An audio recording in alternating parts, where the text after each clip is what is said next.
रुकन असम्बली मलकपेट अहमद बलाला ने Hyderabad metro water works and sewerage board के ओहदेदारों का जायजा इजलास तलब करते हुए मसाइल का जायजा लिया।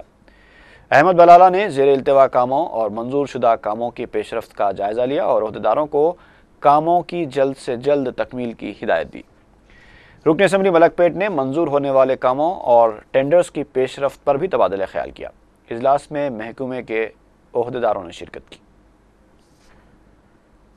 और भी बहुत जगह प्रॉब्लम है तुम्हारे बस फजियात तुम रोक देते कोई आगे लोकल में आके तुम यहाँ पे काम करो तो तुम करते नहीं करते ना, फिर रोको बोला तो रोकते कैसा?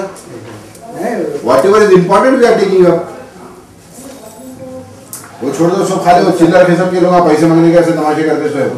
After I received your letter. Letter will be there, but I cannot say कि इन एक एरिया को पानी देने के लिए let that area be affected. That's why what the problem is there. How to improve? We should start out. Yes, that's what I told you.